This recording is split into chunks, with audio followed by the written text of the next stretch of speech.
ನಮಸ್ಕಾರ ರೀಪಾ ಎಲ್ಲ ದೊಡ್ಡ ಮಂದಿಗೂ ಹೆಂಗದಿರಿ. ನಾನು ನಿಮ್ಮ ದೀಪಾ ಗೌಡ. ಇವತ್ತಿನ ದಿನ ಬೆಳ್ಳುಳ್ಳಿ ಸೊಪ್ಪಿನ ಪಲ್ಯ ಮಾಡತ್ತೀನಿ. ಹೆಂಗೆ ಮಾಡತ್ತೀನಿ, ಏನೇನು ಹಾಕ್ತೀನಿ ಅನ್ನೋದನ್ನು ಒಂದೊಂದಾಗಿ ತೋರಿಸ್ಕೊತ ಹೋಗ್ತೀನಿ. ನಡೀರಿ. ಹಿಂದಿನ ಸಾರಿ ಬೆಳ್ಳುಳ್ಳಿ ಕಿತ್ತಿದ್ದ ವಿಡಿಯೋ ಹಾಕಿದ್ನಿ ನಾನು. ಎಲ್ಲರೂ ಇಷ್ಟಪಟ್ಟು ನೋಡಿದ್ರಿ, ರಿಪ್ಲೈ ಕೂಡ ಮಾಡಿದ್ರಿ. ಬೆಳ್ಳುಳ್ಳಿ ಹೆಂಗೆ ಕೀಳ್ತಾರೋ, ಹೆಂಗೆ ಒಣಗಿಸ್ತಾರೋ, ಹೆಂಗೆ ಬಿಡಿಸ್ಕೋತಾರೋ ಅನ್ನೋದನ್ನು ಡೀಟೇಲಾಗಿ ಹಾಕಿದ್ದೀನಿ. ಲಿಂಕ್ ಬೇಕಂದ್ರೆ ನನ್ನ ಚಾನಲ್ಗೆ ಹೋಗಿ ವಿಸಿಟ್ ಮಾಡಿರಿ, ಅಲ್ಲೂ ಐತಿ. ಆಮೇಲೆ ಇದ್ರೊಳಗೂ ಲಿಂಕ್ ಹಾಕಿರ್ತೀನಿ, ಹೋಗಿ ಚೆಕ್ ಮಾಡಿರಿ. ಹಿಂದಿನ ಸತಿ ಏನು ಬೆಳ್ಳುಳ್ಳಿ ಕಿತ್ತಿನಲ್ಲ, ಅದ್ರೊಳಗೆ ಒಂದೊಂದು ಮಿಸ್ ಆಗಿ ಗಡ್ಡಿಗಳು ಭೂಮ್ಯಾಗ ಉಳಿದ್ಬಿಟ್ಟಿದ್ದು. ಅವು ಕೀಳುವಾಗ ಗೊತ್ತಾಗೋದಿಲ್ಲ. ಎಲ್ಲ ಚೆಂದಾಗೆ ನಾವು ಕಿತ್ತರೂ ಕೂಡ ಅಲ್ಲೊಂದು ಉಳ್ದ ಬಿಟ್ಟಿರ್ತಾವೆ. ನಾವು ಡೈಲಿ ತೆಂಗಿನ ಗಿಡಕ್ಕೆ ನೀರು ಹಾಸುವಾಗ ತಂಪಿಗೆ ಅವೇನು ಉಳಿದಿದ್ವಲ್ಲ ಗಡ್ಡಿ, ಅವು ಮತ್ತೆ ಚಿಗುತ್ತೆ, ನಮಗೆ ಸೊಪ್ಪಾಗಿ ಸಿಕ್ಕತಿ. ಇದನ್ನು ಹಿಂಗೆ ಬಿಟ್ಟರೆ ಇದು ಗಡ್ಡೆ ಆಗೋದಿಲ್ಲ. ಯಾಕಪ್ಪ ಅಂದ್ರೆ ಬೆಳ್ಳುಳ್ಳಿ ಬ್ಯಾಳಿ ಇರ್ತೈತಲ್ಲ, ಬ್ಯಾಳಿ ಮಾಡಿದಾಗ ಆ ಸಪ್ರೇಟ್ ಒಂದೇ ಬ್ಯಾಳಿ ಹೋಗಿ ಹಾಕಿದಾಗ ಮಾತ್ರ ನಮಗೆ ಗಡ್ಡೆಯಾಗಿ ಸಿಗ್ತೈತಿ. ಹಂಗೆ ಗುಂಪಿಯಾಗಿ ಸೊಪ್ಪಾಗಿ ನಿಂತು ಬಿಡ್ತೈತೆ ರೀ ಬಿಟ್ರೆ. ಇಲ್ಲಿ ನೋಡಿರಿ, ಜೊತೆಗೆ ಒಂದೆರಡು ಉಳ್ಳಾಗಡ್ಡಿನೂ ಹಾಕಿದ್ನಿ, ಅವನು ಕಿತ್ಕೊಂಡೇನೆ ಮಿಕ್ಸ್ ಮಾಡಿದ್ರೆ ಆಯ್ತಂದ. ಹೆಂಗೆ ಅನ್ನಿಸ್ತು ನನ್ನ ವಿಡಿಯೋ ಅನ್ನೋದನ್ನು ಪೂರ್ತಿ ಸ್ಕಿಪ್ ಮಾಡಲಾರ್ದ ನೋಡಿ ಲಾಸ್ಟಿಗೆ ಕಮೆಂಟ್ ಮಾಡಿ ಹೇಳ್ರಿ. ಕಸದಿಂದ ರಸ ಅನ್ನೋ ಹಂಗೆ ಭೂಮಿ ತಾಯಿ ನಾವು ಏನೋ ಕೊಟ್ಟರು ನಮಗೆ ವಾಪಸ್ ಒಳ್ಳೆ ರೀತಿಯಲ್ಲೇ ಕೊಡ್ತಾಳು. ಅಂದ್ರೆ ನಾನು ಮೊಳಕೆ ಬಂದ ಗಡ್ಡಿ, ಆಮೇಲೆ ಕೊಳತು ಉಳ್ಳಾಗಡ್ಡಿ ಇದ್ರೆ ಒಗೆಯೋದಿಲ್ಲ, ಅದನ್ನು ಮತ್ತೆ ನೀರು ಹರಿಯುವಂಥ ಜಾಗಕ್ಕೆ ಹಾಕಿದ್ರೆ ಮತ್ತು ನಮಗೆ ಹೊಸ ಗಡ್ಡೆಯಾಗಿ ಸಿಗ್ತೈತಿ. ನೋಡಿರಿ, ಕೊನೆಗೆಲ್ಲ ಸೊಪ್ಪು ಬಿಡಿಸ್ಕೊಂಡು ತೊಳ್ಕೊಳತ್ತೀನಿ. ರಾಡಿ ಭಾಳ ಆಗಿತ್ತು, ಯಾಕಂದ್ರೆ ಡೈಲಿ ನೀರು ಹಾಸ್ತೇವಲ್ಲ, ಹೀಗಾಗಿ ರಾಡಿತ್ತು. ಎಲ್ಲ ಚೆಂದಾಗೆ ನೀರಾಗನೇ ತೊಳ್ಕೊಂಬಿಡಾತೀನಿ. ಒಳಗಾದ್ರೆ ಮತ್ತು ರಾಡಿ ಹಿಡಿತೈತಪ್ಪ ಅಂದಲ್ಲೇ ಹಿತ್ತಲಾಗ ತೊಳ್ಕೊಂಡು ಒಳಗೆ ಬರಾಕತ್ತೀನಿ.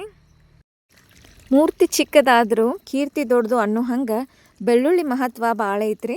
ಬೆಳ್ಳುಳ್ಳಿ ಇರ್ಲಾರ್ದಂಗೆ ಹೆಂಗೆ ಅಡುಗೆ ಮಾಡೋದು ಹೇಳ್ರಿ ನೋಡೋಣ. ಹಂಗಂತ ಬೆಳ್ಳುಳ್ಳಿನ ಸುಟ್ಟು ತಿನ್ನೋದ್ರಿಂದ ಕೆಮ್ಮು ಕಡಿಮೆ ಆಕತ್ತಂತಾರೋ. ಕಿವಿ ಚುಂಚುವಾಗ ಕೊಬ್ಬರಿ ಎಣ್ಣೆ ಒಳಗೆ ಬೆಳ್ಳುಳ್ಳಿ ಕಾಶಿ ಹಾಕಿದ್ರೆ ಕಿವಿ ಚುಂಚೋದು ಕಮ್ಮಿ ಆಕತ್ತಂತಾರೋ.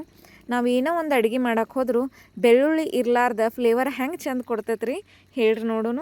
ಹಿಂಗೆ ಬೆಳ್ಳುಳ್ಳಿ ಕತೆ ಭಾಳ ಐತ್ರಿ. ಇಷ್ಟ ಆಯ್ತು ನೋಡ್ರಿ. ಒಳಗಡೆ ಎಲ್ಲ ರಾಡಿ ಭಾಳ ಸಿಕ್ಕಿತ್ತು. ಎಲ್ಲ ಗಡ್ಡಿ ಬಿಡಿಸ್ಕೊಂಡು ಫೈನಲಿ ಒಳಗೆ ತೊಗೊಂಬಂದಿದ್ದೀನಿ. ನೋಡ್ರಿ ಹೆಂಗೆ ಕಾಣತತಿ. ಇದ್ರದ್ದು ಕೆಲಸ ಭಾಳ ಬೀಳ್ತೈತ್ರಿ, ಯಾಕಂದ್ರೆ ಕೈ ಕೆಸರಾದ್ರೆ ಬಾಯಿ ಮೊಸರು ಅಂತ ಹೇಳ್ತಾರೋ. ನೋಡಿರಿ, ಇಷ್ಟ ಒಂದೊಂದು ನನಗೆ ಗಡ್ಡಿ ಸಿಕ್ತು. ಎಲ್ಲನೂ ಕೋಕೊಂಬಂದು ಇನ್ನು ಪಲ್ಯ ಮಾಡೋಕ್ಕೆ ಹೋಗೋಣಂತ. ನೆಡ್ರಿ, ಲೇಟ್ ಆಕತಿ. ಹಾಂ, ಇನ್ನೊಂದು ವಿಷಯ, ನಿಮ್ಮ ಬ್ಯುಸಿ ಲೈಫ್ ಒಳಗೆ ನನಗೋಸ್ಕರ ಒಂದು 5 ನಿಮಿಷ ಟೈಮ್ ಕೊಟ್ಟ ನನ್ನ ವಿಡಿಯೋ ನೋಡ್ತಿರಲ್ಲ, ನಿಮ್ಮೆಲ್ಲರಿಗೂ ನನ್ನ ಕಡೆಯಿಂದ ಥ್ಯಾಂಕ್ ಯು ಸೋ ಮಚ್ ರೀ. ಇದೇ ರೀತಿ ಸಪೋರ್ಟ್ ಮಾಡ್ತಾಯಿರಿ.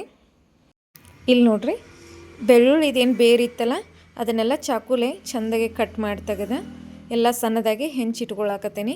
ಹಳದಿ ಆಗಿರುವಂಥ ಗರಿನೆಲ್ಲ ಸೈಡ್ ತೆಗೆದಿಟ್ನಿ. ನಮಗೇನು ಚಂದಂದು ಹಸಿರಂದು ಏನು ಸಿಕ್ಕಿತ್ತಲ್ಲ ಪಾರ್ಟ, ಅದನ್ನಷ್ಟ ಕಟ್ ಮಾಡಿ ಇಟ್ಕೊಳತ್ತೀನಿ. ಇಲ್ಲಿ ನೋಡಿರಿ, ಉಳ್ಳಾಗಡ್ಡಿನೂ ತಂದೀನಿ ನಾನು. ಕೆಟ್ಟಿರುವಂಥ ಆಮೇಲೆ ಮೊಳಕೆ ಬಂದಿರುವಂಥ ಗಡ್ಡಿನ ಹೋಗಿ ನೀರು ಹಾಸ್ತೀನಿಲ್ಲ, ಆ ಜಗದಲ್ಲಿ ಹೋಗಿ ಹಾಕಿದ್ನಿ. ಇಷ್ಟು ಗಡ್ಡಿ ನನಗೆ ಸಿಕ್ಕಿದ್ದು. ಅದ್ರೊಳಗೆ ಇತರಾಗಟ್ಟು ಕೂಡ್ಸಿರಾತಂದು ಒಂದೆರಡು ಕಿತ್ಕೊಂಬಂದೇನಿ. ನೋಡಿರಿ, ಫೈನಲಿ ಎಲ್ಲ ಇಷ್ಟ ರೆಡಿ ಮಾಡಿ ಇಟ್ಕೊಂಡೇನಿ. ನಡ್ರಿ, ಒಗ್ಗರಣೆ ಹಾಕೋನು. ಎಣ್ಣೆ ಕಾಯಕ್ಕಿಟ್ಟು ಜೀರಿಗೆ ಸಾಸ್ಮಿ ಹಾಕಿ ಕರಿಬೇವು ಹಾಕಿ ಉಳ್ಳಾಗಡ್ಡಿ ಸೇರ್ಸಾತೇನೆ. ಉಳ್ಳಾಗಡ್ಡಿನ ಒಂಚೂರು ಹೆಚ್ಚಾಗೇನ ಹಾಕೋನು, ಯಾಕಂದ್ರೆ ಈ ಸೊಪ್ಪು ನೋಡೋಕೆ ಇಷ್ಟು ಕಾಣ್ತೈತಿ, ಎಲ್ಲ ಕರಿಗೆ ಒಂಚೂರು ಆಗಿಬಿಡ್ತೈತಿ. ಅದಕ್ಕೆ ಜಾಸ್ತಿ ಇಟ್ಟು ಉಳ್ಳಾಗಡ್ಡಿನ ಇರಲಿ ಅಂತಂದು ಹಾಕಿದ್ದೀನಿ. ಎಲ್ಲ ಕಲರ್ ಚೇಂಜ್ ಆದ ತಕ್ಷಣ ಅದಕ್ಕೆ ನಾವು ಅರಿಶಿನ ಪುಡಿ, ಜೀರಾ ಪುಡಿ ಮತ್ತು ಧನಿಯಾ ಪುಡಿ ಎರಡೂ ಹುರಿದ ಮಿಕ್ಸ್ ಮಾಡ್ಕೊಂಡು ಇಟ್ಕೊಂಡೇನಿ. ನಂತರ ಮನೆ ಮಾಡಿದ ಮಸಾಲೆ ಖಾರ ಇತ್ತು, ಅದನ್ನು ಸೇರ್ಸಾತೇನೆ. ಸೇರಿಸಿ ಬಿಳಿ ಎಳ್ಳು ಹುರಿದ ಪೌಡ್ರ್ ಮಾಡಿ ಇಟ್ಕೊಂಡೇನೆ, ಅದನ್ನು ಸೇರ್ಸಾತೇನೆ. ಯಾಕಪ್ಪ ಅಂದ್ರೆ ಫ್ಲೇವರ್ ಬೇಕ್ರಿ. ಹೆಂಗೈತೆ ಹಂಗೆ ಮಾಡಿಬಿಟ್ರೆ ಏನಕ್ಕತಿ, ಬೆಳ್ಳುಳ್ಳಿ ಕಾಟ್ ಸಿಗ್ತತಿ. ಅದಕ್ಕೊಂಚೂರು ಇಷ್ಟ ಮಸಾಲಾನ ಮಿಕ್ಸ್ ಮಾಡಾಕತ್ತೇನೆ. ನೋಡಿರಿ, ಫೈನಲಿ ಎಲ್ಲ ಹಾಕಿದ್ನಿ. ಚೆಂದಾಗೆ ಹೊಳ್ಸಾಡಿ ಬಿಡೋಣ ಅಂತ. ನೋಡೋಕೆ ಇಷ್ಟು ಸೊಪ್ಪು ಕಾಣ್ತೈತ್ರಿ, ಕಡಾಯಿ ತುಂಬ ಆಯ್ತು ಹಾಕಿದ್ರೆ. ಇನ್ನು ಕರಿಗಿದಾಗ ಎಷ್ಟು ಆಕತ್ತಂತ ನೀವೇ ನೋಡೋಂತ್ರಿ, ನಿಂದಿರ್ರಿ. ಇದಕ್ಕೆ ಬ್ಯಾಳಿ ಬೇಕಂದ್ರೆ ಬ್ಯಾಳಿನೂ ಸೇರಿಸಿ ಮಾಡ್ತಾರೆ. ನಾ ಏನು ಸೇರಿಸಿಲ್ಲ, ನೋಡೋಣ. ಇನ್ನೊಂದು ಸಾರಿ ಬೇಕಂದ್ರೆ ಬ್ಯಾಳಿನೂ ಕೂಡಿಸಿ ಮಾಡಿ ತೋರಿಸ್ತಾನಂತ. ಈಗ ಅದಕ್ಕೆ ರುಚಿಗೆ ತಕ್ಕಷ್ಟು ಉಪ್ಪು ಹಾಕೋನು. ಉಪ್ಪು ಒಂಚೂರು ಕಡಿಮೆನ ಹಾಕ್ರಿ, ಯಾಕಂದ್ರೆ ಹಾಕುವಾಗ ಸೊಪ್ಪು ಭಾಳ ಅನ್ನಿಸ್ತತಿ, ಕರಿಗೆ ಒಂಚೂರು ಕಮ್ಮಿ ಆಗಿಬಿಡ್ತತಿ. ಹೀಗಾಗಿ ಒಂಚೂರು ಕಮ್ಮಿನೇ ಇರಲಿ, ಬೇಕಂದ್ರೆ ಆಮೇಲೆ ಎಕ್ಸ್ಟ್ರಾ ಸೇರಿಸೋಣಂತ. ಒಂದು ನಿಮಿಷ ಬಾಯಿ ಮುಚ್ಚಿ ಇಟ್ಬಿಡೋಣ, ಯಾಕಂದ್ರೆ ಹಸಿ ವಾಸನೆ ಎಲ್ಲ ಹೋಗಲಿ. ನೋಡ್ರಿಲ್ಲೇ ಬಾಯಿ ತೆಗೆದು ನೋಡಿದ್ರೆ ಇಷ್ಟು ಕಮ್ಮಿ ಆಗಿಬಿಟ್ಟೈತಿ. ಇದಕ್ಕೆ ಒಂಚೂರಿನ ಸಕ್ರೆ ಪುಡಿ ಹಾಕತ್ತೇನೆ. ಯಾಕಪ್ಪ ಅಂದ್ರೆ ಘಾಟ್ ಅನ್ನಿಸ್ತತಿ. ಅದಕ್ಕೆ ಒಂಚೂರು ಸಕ್ರೆ ಹಾಕಿ ಒಂದು ಅರ್ಧ ಕಪ್ ಅಷ್ಟು ನೀರು ಸೇರಿಸಿ ಹೊಳ್ಸಾಡಿ ಒಂದು ನಿಮಿಷ ಇಲ್ಲ ಅರ್ಧ ನಿಮಿಷ ಬಾಯಿ ಮುಚ್ಚಿಟ್ಬಿಡೋಣ. ಅದು ಆಲ್ಮೋಸ್ಟ್ ಅಲ್ಲೆಲ್ಲ ಆಗೈತಿ. ಸ್ವಲ್ಪ ಸಕ್ಕರೆ ಕರಗುವವರೆಗೂ ಅಷ್ಟೇ ಇಟ್ಟಿದ್ದೇನಂತ. ನೋಡಿರಿ, ಗ್ಯಾಸ್ ಯಾವತ್ತಿದ್ರೂ ಸ್ಲಿಮ್ ಇಟ್ಕೊಂಡ ಮಾಡಿರಿ, ಫ್ಲೇವರ್ ಚೆಂದ ಕೊಡ್ತೈತಿ. ಸುಮ್ಮನೆ ಸೀದು ಹೋದ್ರೆ ಕಷ್ಟ ಆಕತಿ. ನೋಡ್ರಿಲ್ಲೇ ಇಷ್ಟಾದ ಫೈನಲಿ. ಇನ್ನು ಬಿಸಿ ರೊಟ್ಟಿ ಅಂತೂ ಮಾಡಿದ್ದೇನೆ ಆಲ್ರೆಡಿ, ಎಲ್ಲರೂ ತಿನ್ನೋರು ತಿಂದಾರು. ಇನ್ನು ಕಡಿದಾಕಿ ನಾವು ಹೋಗ್ಬೇಕದೇನೆ. ಕಡಿ ರೊಟ್ಟಿನೂ ನಿಮ್ಮ ಹಿಂಬಾಲು ಹಚ್ಕೊಂಡ ತಿಂದು ಬಿಡ್ತಾನಂತ. ಹೆಂಗಾಗಿತ್ತು ಪಲ್ಯ ಅಂತ ಟೇಸ್ಟ್ ಮಾಡಿ ಹೇಳ್ತೇನೆ, ನಿಂದಿರ್ರಿ. ನನ್ನ ವಿಡಿಯೋ ನಿಮಗೆ ಇಷ್ಟ ಆದ್ರೆ ನಿಮ್ಮ ಫ್ರೆಂಡ್ಸ್ ಸರ್ಕಲ್ಗೆ ಎಲ್ಲ ಶೇರ್ ಮಾಡಿರಿ. ನಿಮ್ಮ ಸಪೋರ್ಟ ಇದೇ ರೀತಿ ಇರಲಿ.